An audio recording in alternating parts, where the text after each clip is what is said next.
嘅風味被封存在一支琥珀色嘅液體裏邊，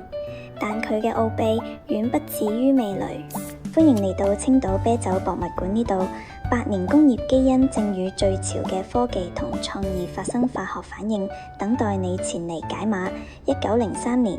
德英商人於此創立啤酒廠，呢個唔單止係一個品牌嘅起點，更加係西方釀造工藝喺中國落地嘅工業原點。1963年，佢榮獲新中國首枚啤酒類國家金質獎，如今產品遠銷超120國。佢嘅歷史本身就係一部中國工業與國際接軌嘅微觀史。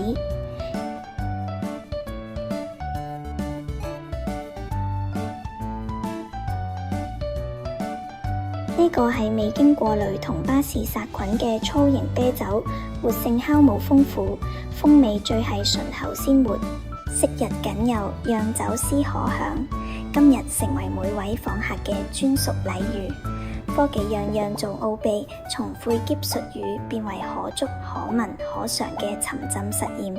呢個唔單止係觀看，更加係感知。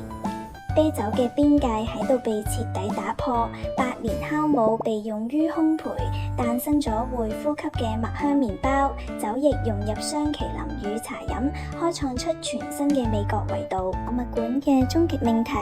係將文化轉化為可體驗嘅快樂，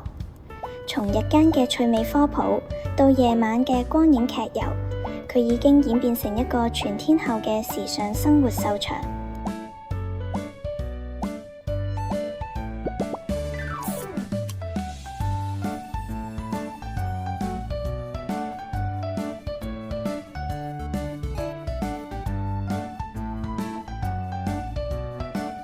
當工業遺產唔再沉默，佢變成咗最具活力嘅城市客廳。